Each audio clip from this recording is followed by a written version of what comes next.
सम्माननीय समादरणीय आर्य जगत के बहुत ही यशस्वी विद्वान, वैदिक वैदुष्य से परिपूर्ण चिंतक, मनीषी और जिनके बहुत ही उत्तम सारगर्भित विचारों का आप सब लोग बड़े तन्मयता के साथ श्रवण कर रहे थे। और उनके पहले प्रिय भाई भीष्म जी, और हमको लगता है जब भीष्म जी के भजन हो जाए तो फिर बड़ा कठिन होता, क्यों? पितामह बोल जाए महाभारत के, है ना। बहुत ही उत्तम रीत से सिद्धांतों के ऊपर जो चर्चा करते हैं, और प्रथम मिलन से जिन्होंने बहुत हमको आकर्षित किया, बड़ा स्नेह उनसे हुआ, और जिनसे मंच की गरिमा प्रदान हो रही है, आदरणीय भाई राजा राम जी। मुझे स्मरण आ रहा है इस क्षेत्र में आर्य समाज में क्यों आदरणीय सचिव साहब सबसे पहली ज्योति जलाने वाले आदरणीय राजा राम जी ही थे, है ना। आज हमारे मध्य में है और हर परिस्थितियों में उन्होंने आर्य समाज को ला करके यहाँ तक खड़ा किया। और अब अच्छा लग रहा है कि अपने उत्तराधिकारी को सुयोग्यतम आदरणीय भाई सचिव साहब, आदरणीय भाई श्यामलाल जी, आदरणीय भाई केदारनाथ जी, और इनके भी गुरु जी हमारे सामने बैठे हैं। सब बड़े प्रबुद्ध जन लोग बैठे हुए हैं। आज सब इस क्षेत्र में आकर के यहाँ पर सत्संग का लाभ लेते हैं। हमारी माताएं बहनें भी आई हैं। अब मुझे लगता है कि मैं समय का कभी अतिक्रमण करता नहीं, मेरे शोभा होंगे। कल चर्चा हो रही थी तो डॉक्टर श्यामलाल जी आज नहीं दिख रहे हैं। कल उन्होंने कहा था समय थोड़ा ज्यादा हो गया, इसके 6 बजे ही समाप्त किया करें, तो कुछ दृष्टि से मेरे पास केवल 20 मिनट ही है ना, 6:15 तक चलिए जहाँ तक होगा, है ना। क्योंकि हमको लगता हम अपने घर में बोल रहे हैं, थोड़ा लेना देना हो जाता है। आगे समय अतिक्रमण नहीं करूंगा, समय पर ही समापन करूंगा। लेकिन मेरी बड़ी विचित्र स्थिति है, इनका स्नेह होता है बुला लेते हैं, और उसका कारण मैं तलाशने लगा तो मुझे पता चला ये श्यामलाल है और मैं असर भी लाल हूँ, बस संगति केवल इतना ही बन रही है। लाली मेरी लाल की जिद देखूं चित लाल, लाली देखन मैं चली मैं भी हो गई लाल। आप सबसे प्रार्थना करता निवेदन करता हूँ, अभी पंडित जी ने जहाँ से जिस चिंतन को लिया और जिसको बड़े पूर्व तक पहुँचाया, बहुत हमको लगा और बोलते चले और हम सुनते चले, सच माने में खो गया था। अब इस नाजुक और दुष्काल समय में मैं बोलने के लिए बैठा हूँ तो मैं अपने आप को नहीं समझ पा रहा हूँ कैसे किस स्थिति में बोलूं। मेरे सामने माता और बहनें बैठी हुई हैं, और जहाँ से उन्होंने गृहस्थ धर्म का समापन किया था, आप पवित्र आत्माओं आप सबसे निवेदन करूं, वैसे स्त्री के 3 स्वरूप होते हैं। प्रथम स्वरूप जो होता है वो कन्या स्वरूप होता है। कन्या कहते किसे हैं? तब महर्षि स्वामी दयानंद सरस्वती महाराज लिखते हैं, कमनीयते कन्या, जो चित्रण में लिपटी रह करके भी अपने माता पिता के घर की शोभा बढ़ाया करती है, और उसका नाम कन्या हुआ करता है, कन्या स्वरूप। दूसरा स्वरूप उसका साम्राज्य स्वरूप होता है, और तीसरा स्वरूप उसका दादी माँ का होता है। और साम्राज्य वधू के रूप में जब उसका मन विराट बन जाता है तब वो शोभा को प्राप्त होती है। और दादी माँ जब वृद्धावस्था को प्राप्त हो जाए और किसी कोने में कुर्सी लगा के बैठी हो, श्वेत श्वेत लाल उसकी लटें लटक रही हो, और जब बूढ़ी बैठी हो और नाती पोते आ करके चरण छू करके उसको प्रणाम करते हैं, उस समय दादी माँ भी शोभा को प्राप्त हुआ करती है। ये तीनों स्वरूप बैठे हैं। आगे फिर शास्त्र लिखते हैं कि ये तीनों बिना आश्रय के नहीं बढ़ती हैं। बेटी को लतिका, वनिता और वक्ता तीनों बिना आश्रय के नहीं बढ़ते हैं। कहने लगे जैसे जब तक किसी बेटी को किसी पिता का, माता का, भाई का या पति का सहयोग नहीं मिलता, वो ऊंची उड़ान नहीं उड़ती है, ऊंची उन्नति नहीं कर पाती। कहने लगे ठीक उसी प्रकार से जैसे कोई लता होती है, जब तक उसको किसी वृक्ष का आश्रय नहीं मिलता है तब तक वो ऊंची उड़ान नहीं उड़ती है। और तीसरी स्थिति जो होती है वो वक्ता की होती है। तो इसलिए आप सबसे मैं हाथ जोड़ करके निवेदन कर रहा हूँ कि ये बिना आश्रय के तीनों नहीं बढ़ते हैं। इसलिए कुशाहिली की इस पवित्र धरती पर बैठी हुई पवित्र आत्माओं 10-20 मिनट के लिए आप सब मेरे आश्रय बन जाना। बस यही निवेदन के साथ अपनी बात को मैं आगे प्रारंभ कर रहा हूँ। अभी चर्चाएं हो रही थी सत्संग में सतावित पुरुषाणाम सत्संगा, लेकिन जब आगे वैशेषिक दर्शन को जब हम पढ़ते हैं तो उसमें बहुत छोटी परिभाषा दे दिया गया। सत्य कहते किसे? सत्य सत्य कहने लगे सत्य वो ही होता है जिसके ऊपर कोई इफ बट नहीं किया जा सकता है, जिसके कोई किसी प्रकार का कोई चिंतन नहीं किया जा सकता है। हम बसंत के महीने में बैठे हैं, हारमोनियम रखी हुई है। अच्छा बोलो, हारमोनियम है कि नहीं है? है। और हारमोनियम जब है तो हारमोनियम को बनाने वाला भी कोई होगा, बिना अपने आप को नहीं बन गई। हारमोनियम बन भी जाए, बनाने वाला भी हो और उसको कोई बजाने वाला ना हो तो भी इस हारमोनियम का कोई उपयोग नहीं होता है। बस यही तीन अनादि सत्ताएं सृष्टि के आदि में रही, जिसका एक का नाम है जीवात्मा, दूसरे का नाम है परमात्मा और तीसरे का नाम है प्रकृति। ये तीनों जब सम्मिलन होता है तब सृष्टि का निर्माण होता है। अभी मेरी दृष्टि उधर गई, हम बसंत के महीने में बैठे हैं, लेकिन पंडित जी मैं सोचने लगा ये बसंत कैसे बन गया। और जब ऋषियों को पढ़ा ग्रंथों को, और सृष्टि का पहला दिन कौन होता है? पहला दिन सृष्टि का कौन सा है? आप सत्संग किस दिन करते हैं? प्रथम यहने प्रथम दिवसे चैत्र मासे, कहने लगे चैत्र के महीने में प्रथम दिन जो हुआ था, जिस दिन सृष्टि का प्रादुर्भाव हुआ था, उस दिन जो दिन था उस दिन का नाम था रविवार। क्यों? यदि रविवार नहीं होगा तो कैसे हम गणना करेंगे? ये दिन है, ये रात्रि है, तो पहला दिन जब रविवार हुआ और जब कब बन गया तो बसंत के महीने में। यार ऋषियों ने इसकी व्यवस्था दिया है, अर्थात संपूर्ण सृष्टि जब बसने लायक हो गई तब कौन उतर के आया? मनुष्य उतर करके प्राणी आए, क्योंकि परमपिता परमात्मा हम सबसे बड़ा स्नेह करता है। क्योंकि जब हम संसार में आए वैसे देखने के लिए आप सब प्राय बोल देते हैं कितने तत्वों से पृथ्वी बनी है? 5। बेटिया अच्छा उत्तर दे रही 5। लेकिन बेटा इसको और थोड़ा से मिलाओ और जब अंतिम जाओगे तो इसको 35 तत्वों तक माना गया, 24 ने माना विभिन्न प्रकार से। लेकिन जब इसको संकोचते आप चले आएंगे तो केवल संपूर्ण सृष्टि जो चलती वो 2 तत्वों से बनती है। कितने तत्वों से? 2 तत्वों से बनती है। और ये 2 तत्वों का किसने विश्लेषण किया? महर्षि याज्ञवल्क्य ने किया। और जिसको पंडित जी क्या हम बोलते हैं? ओम अग्ने स्वाहा, ओम सोमाय स्वाहा।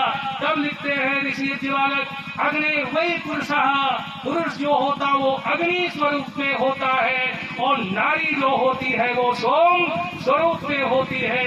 जैसे निगेटिव और पॉजिटिव दोनों तार आपस में मिल जाते हैं तो प्रकाश उत्पन्न हो जाता है। ठीक उसी प्रकार से जब स्त्री पुरुष मिलते हैं तो ओम प्रजापते स्वाहा हो जाता है, सृष्टि में प्रजापति की उत्पत्ति हो जाती है।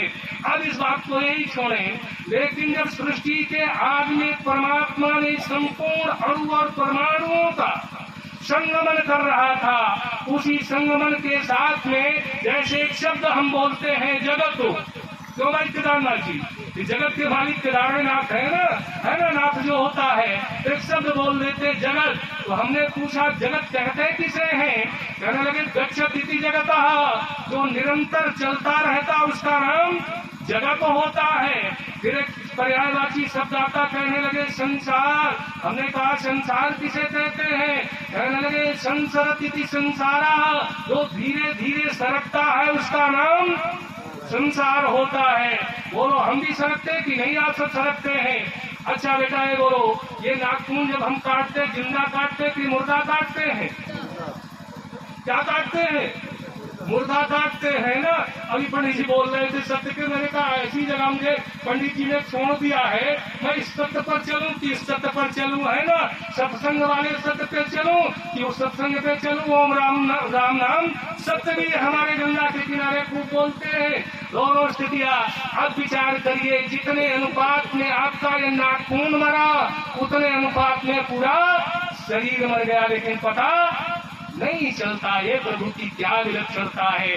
तब जब संगमन हो रहा था उसी के साथ में थोड़ी सी झलक की ज्ञान की दे रहा हूँ।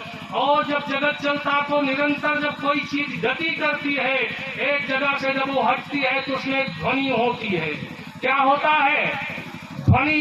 इसीलिए आज तक दुनिया में ध्वनि शास्त्र के ऊपर कोई विज्ञान की पुस्तक नहीं लिखी गई कि ध्वनि को जो सही सही परिभाषित कर सके।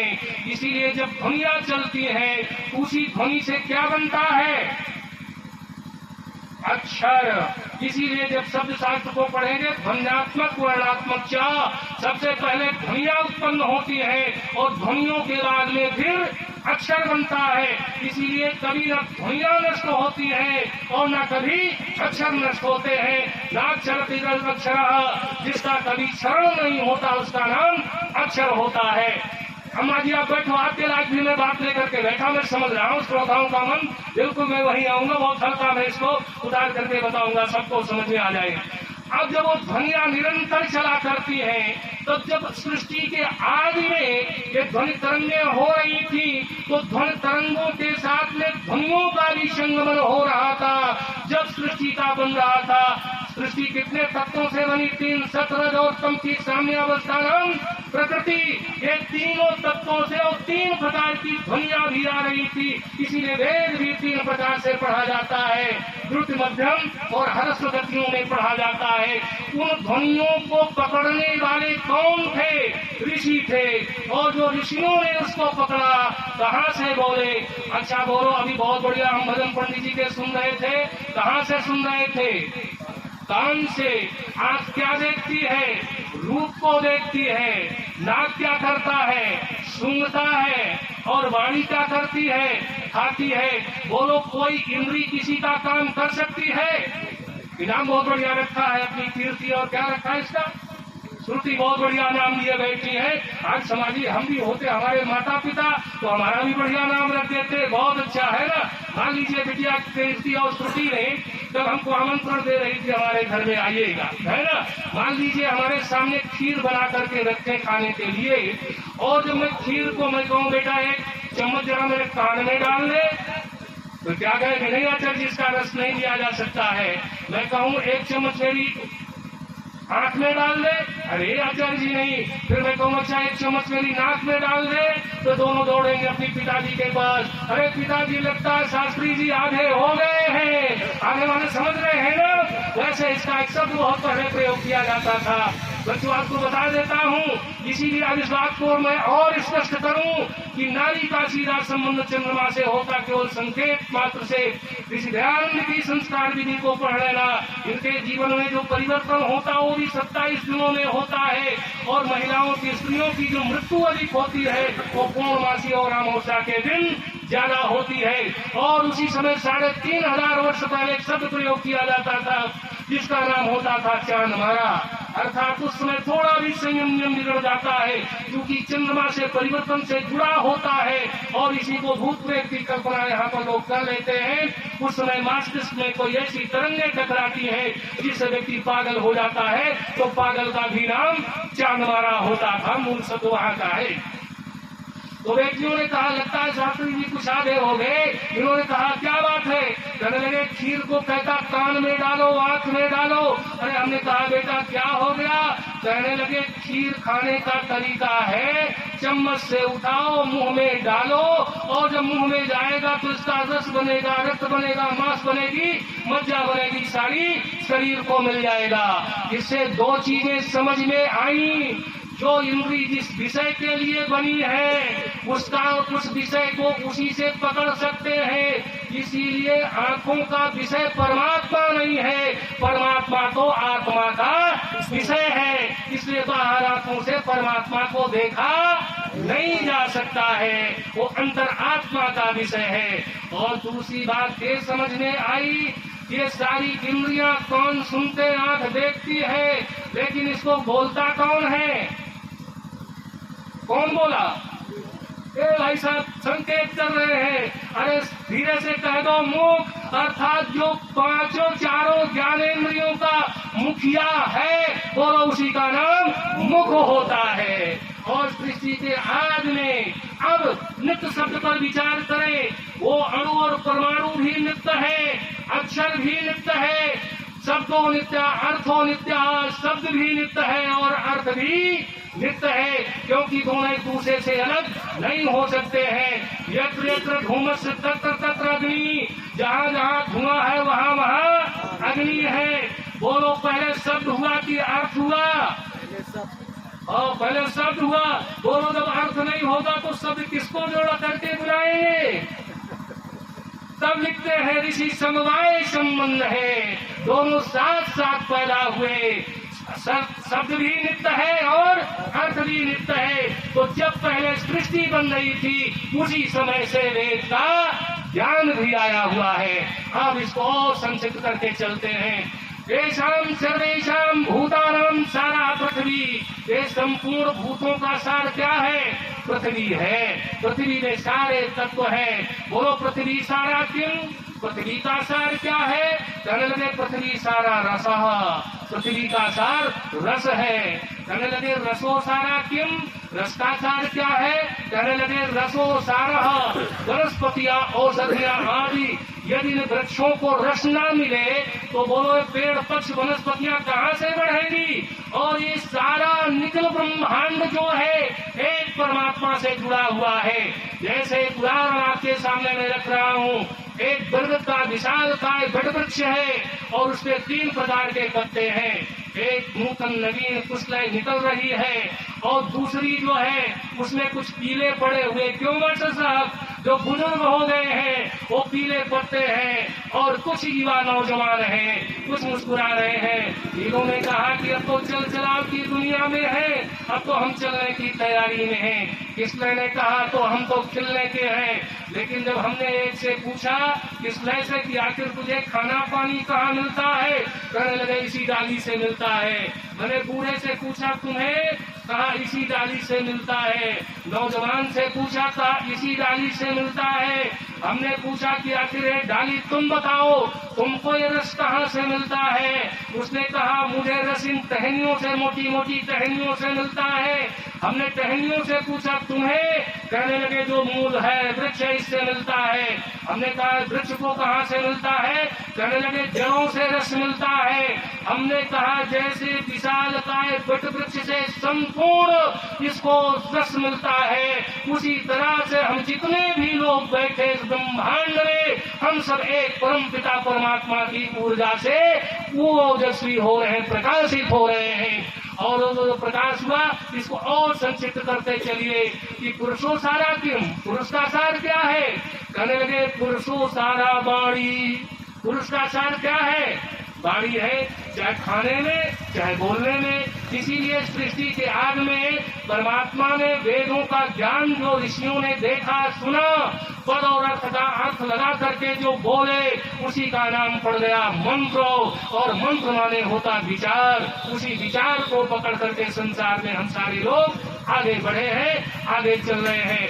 अब आइए थोड़ी सी चर्चा करें कि ये वाणी का सार क्या है? वाणी किससे बोलती है?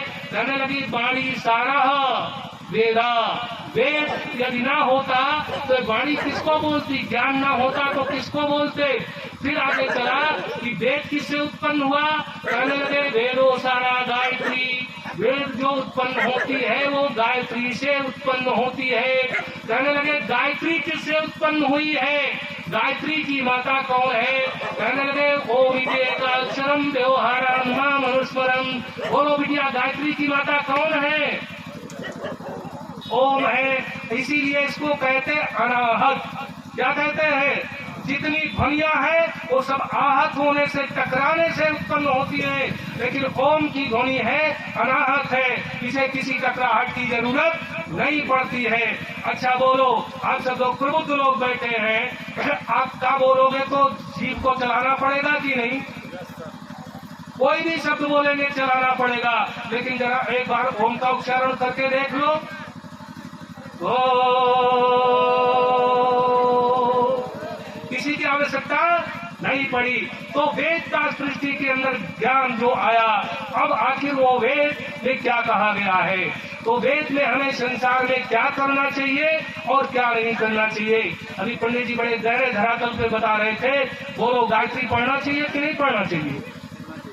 गायत्री के दो नाम हैं, सुन रखना। गायत्री का सबसे पहला नाम था सविता। क्या नाम है? सविता किसका नाम है? क्यों मंत्री जी संध्या करते हैं ना, संध्या में खूब आया है, सूर्य आत्मा जगत स्तुष्यो। इस जगत की आत्मा कौन है? सूर्य है। यदि सूरज नहीं निकलेगा तो संसार नहीं चलेगा।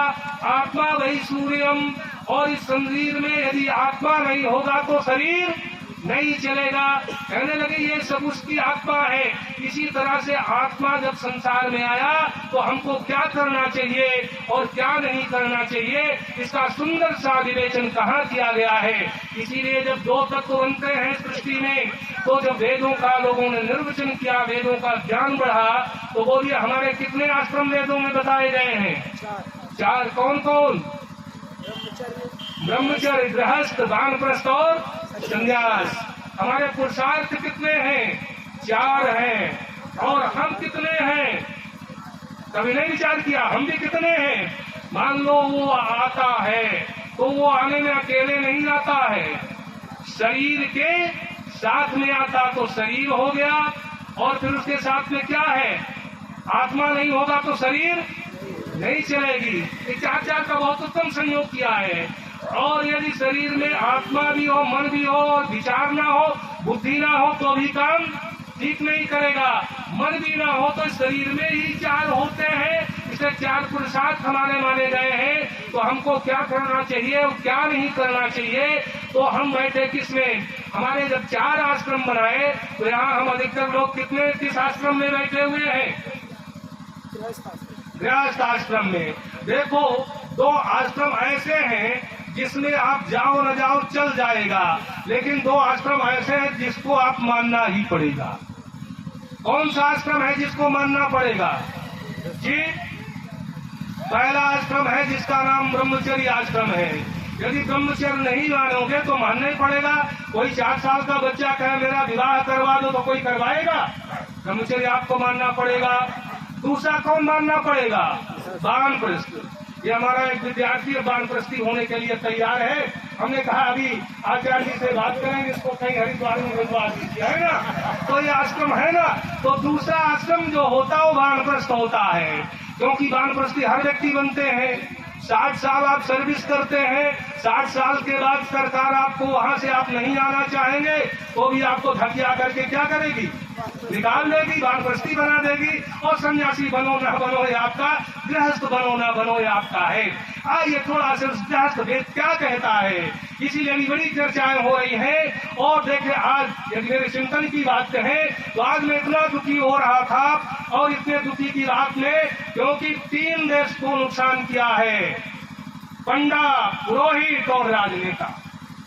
नौजवान बैठे हुए, आपको कहना चाहता हूँ इन्हीं तीनों की वजह से देश गुलामी की जंजीरों में जकड़ा गया था। सोमनाथ के इतिहास को उठा करके आप देख लेना, एक कैसे जकड़ा गया था, और वही स्थिति आज भी बन रही है। यदि कोई गलत मैं कह रहा हूं तो कहो। अभी समाचार पत्रों में तो हमने एक दिन ऐसी बेवकूफ भरी बातें पढ़ा, और कोई वहां की हीरोइन बता रही थी बम्बई की, उसने कहा अरे मैं भी गई थी, जब वो मस्जिद गिर रही थी ना तो सब लोग हम जोर लगा रहे थे, लेकिन वहाँ हनुमान जी एक बैठे थे बंदर, और वो आया ऐसे दीवार में धक्का मारा कि सारा धूल धूल हो गया, हमको दिखाई नहीं पड़ रहा है। बोलो मूर्खता का जन्म हो रहा कि नहीं हो रहा है?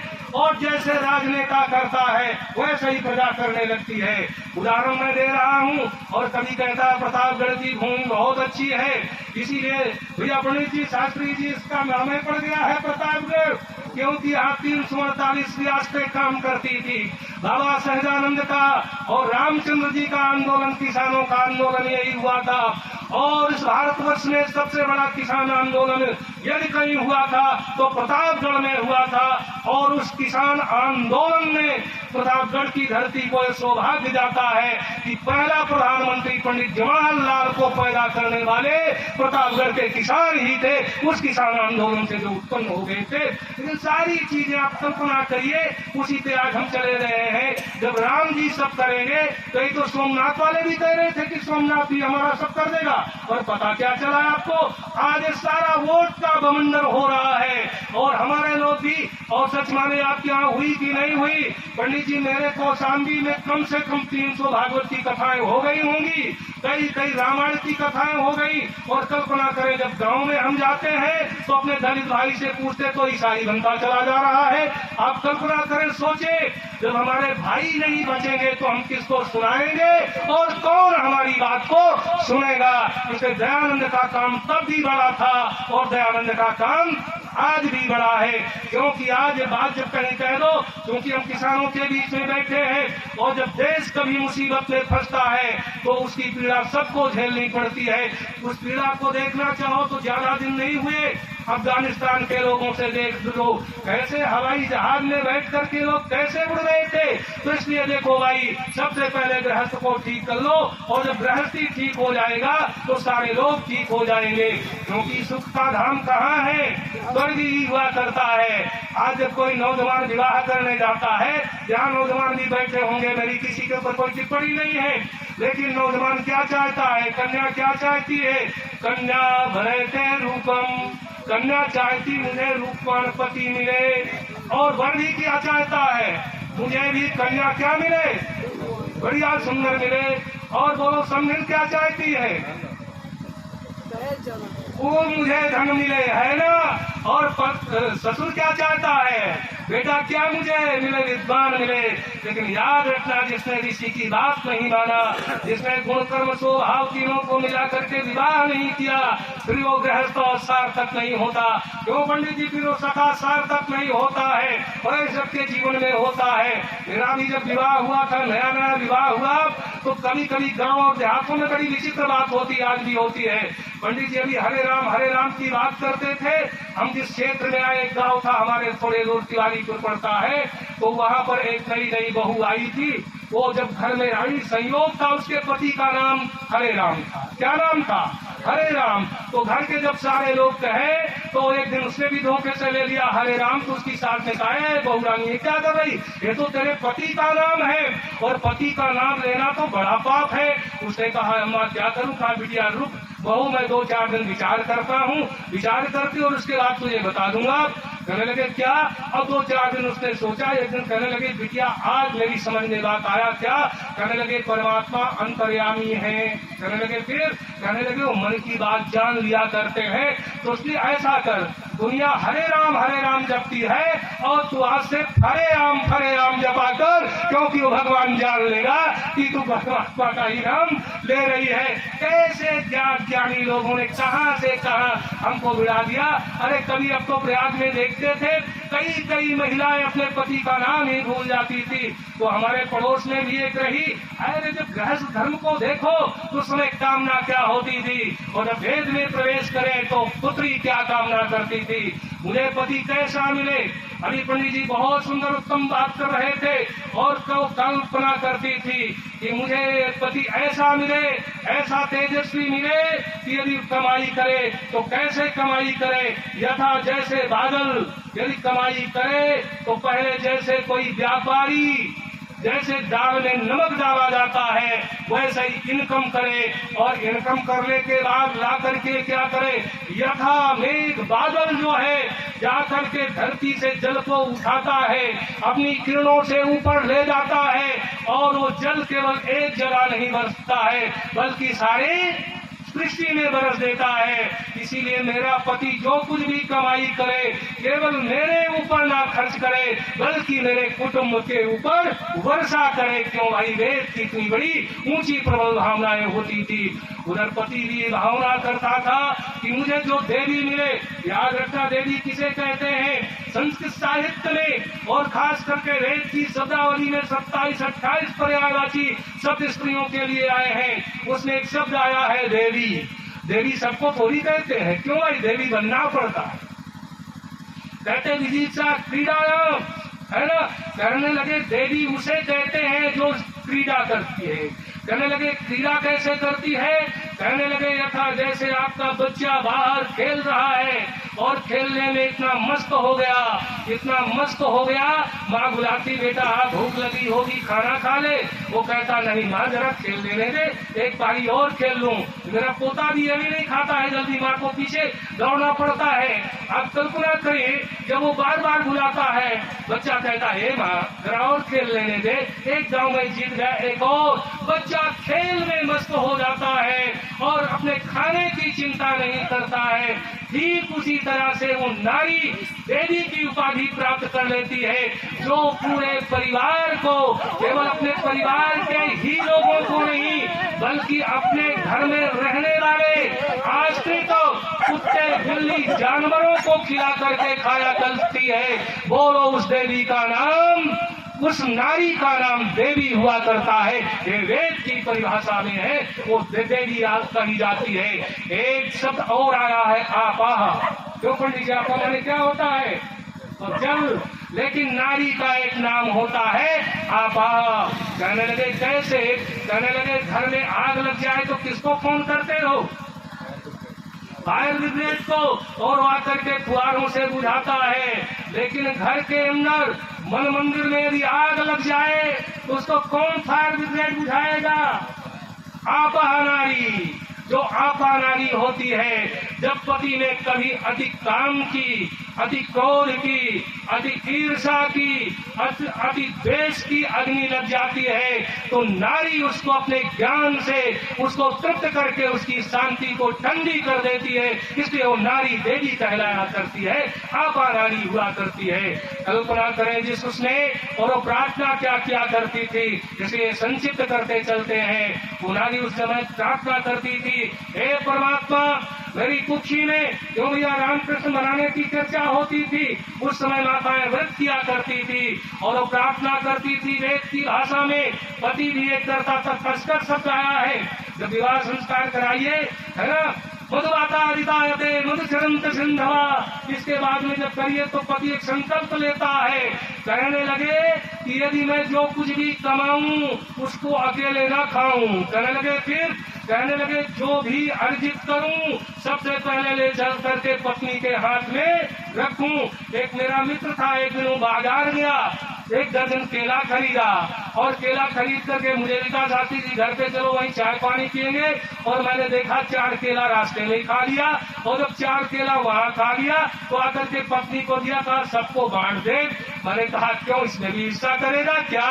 कहने लगे क्यों? अरे मैंने कहा अपना हिस्सा चाह तो पहले खा लिया फिर उसमें हिस्सा कर रहा है। कहने लगे ना, तब वो वेद लिखता है। मैंने कहा तुमने विवाह में संकल्प लिया था कि पत्नी के हाथ में देने के पहले से यदि तुमने खा लिया तो तुम क्या हो गए, तस्कर। तस्कर कहते हैं चोर को, यदि जो चुरा के खाता हो कभी देवता नहीं बन सकता है। दोनों की स्थितियां होती हैं, फिर वो सखा बनते हैं। उस समय देवी नारी बेटी प्रार्थना क्या करती थी, युवती गृहिणी क्या प्रार्थना करती थी, यदि मेरी कोख में कोई वैश्य पुत्र पैदा हो तो ऐसा पैदा हो जो समाज के समर्पित व्यक्ति पैदा हो, यदि कोई क्षत्रिय पैदा हो तो दुश्मनों की छाती पे चढ़े और शत्रु का नाश करने वाला पैदा हो जाए, और यदि कहीं शूद्र भी पैदा हो जाए तो समर्पित भाव से राष्ट्र की सेवा करने वाला पैदा हो। और विदुर जी की भाषा में कहूँ तो बड़ी उत्तम प्रार्थना की गई। नारी ये प्रार्थना करती थी कि हे प्रभु मुझे जो कुछ भी देना ऐसा देना शत्रुहरा, यदि वीर और बहादुर मुझे संतान देना, कहीं भूल करके भी दुर्योधन जैसी संतान मेरी कुक्षी में मत देना, क्योंकि एक ही दुर्योधन से सारा देश समाप्त हो गया था। कहाँ मिलेंगे भीष्म जैसे लोग, कहाँ मिलेंगे अपने मुक्कों से मस्तक को हाथी के फाड़ देने वाले भीम जैसे लोग, कहाँ गांधीधारी अर्जुन मिलेंगे, कहाँ विदुर जैसे नीतिवान मिलेंगे। इसलिए सच्ची संतान को बुलाने के लिए गृहस्थों को सबसे पहले, लेकिन उसके लिए घर में संगति हो और सहृदयम, जहाँ पति और पत्नी का हृदय एक दूसरे से मिला हो, वही बच्चों का भी हृदय एक दूसरे से मिला हो। स्वामी सर्वदानंद जी महाराज एक बड़ी उत्तम बात सुनाया करते थे, एक संस्मरण सुनाया करते थे। आप कल्पना करें, और आपके घर में भी पंडित जी बहुत उत्तम अतिथि पे चर्चा कर रहे थे। आपके घर में कोई अतिथि आ जाए तो बड़ी श्रद्धा से खिलाना, और ये श्रद्धा इतनी भरपूर हो, कहीं कहीं तो देवी ऐसे कह देती है। एक व्यक्ति को मैंने सुना, पति ने कहा घर में मेहमान आया, कहने लगे कुछ ले भी आया कि नहीं ले आया है। कहने लगे मैं तो सीधे कार्यालय से चला आया। तो कहने लगी क्या अपना मैं सिर ढूंढ करके तुझे खिला दूं तेरे मेहमान को। याद रखना, बस उसी दिन से नर्क बन जाता है। और दूसरे को भी देखा, मैं भी पंजाब में भैया गया था, है ना, पिछले साल आप लोगों ने भेजा, तो हरियाणा के तमाम लोगों ने मुझे कहा कि आप यहीं बस जाओ। हमने कहा क्यों? आज के ही सुराव के पंडित जी हैं सुरेश शास्त्री जी, वो मुझे कहने लगे कि आप यही फरीदाबाद में बस जाओ। मैंने कहा क्यों? कहने लगे मैं 17 साल से पुरोहित हूँ, 17 साल में 17 गाड़ी बदल दिया, क्या इतना पैसा मिलता है?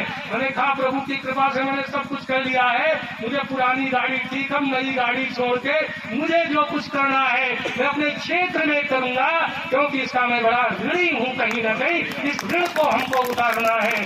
आप कल्पना करो, पवित्र करो, तो वहां जब मैं बोल रहा था तो उधर वानप्रस्थी बहुत आते हैं, आपकी तरफ भी खूब वानप्रस्थी आते हैं, हमारी तरफ कम आते साधु आते हैं। तो जब मैं बोल के वहां उससे चला तो एक साधु जी कहने लगे पंडित जी, शास्त्री जी, आचार्य जी, मैंने क्या?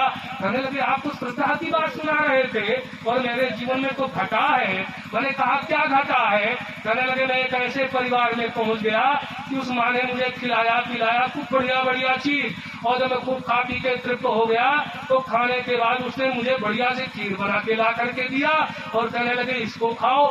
मैंने कहा नहीं, अभी मैंने दही खा लिया है, दही बड़ा भी मुझे खिला दिया है, इसलिए मैं अब खीर नहीं खाऊंगा। उस बूढ़ी माँ पीछे पड़ गई, कहने लगे बड़े प्रेम से बनाया है, देख किशमिश भी डाला, पिस्ता भी डाला, मुनक्का भी डाला, थोड़ा तो खा ले। कहने लगे नहीं माँ, खट्टा के बाद इसको खाना ठीक नहीं है। उसने कहा अच्छा बोल तुझे क्या नुकसान होगा? कहने लगे माँ ये तो मैं नहीं जानता कि क्या नुकसान होगा, लेकिन इससे नुकसान हो सकता है मैं जानता हूँ। अब उस बूढ़ी माँ ने कहा नहीं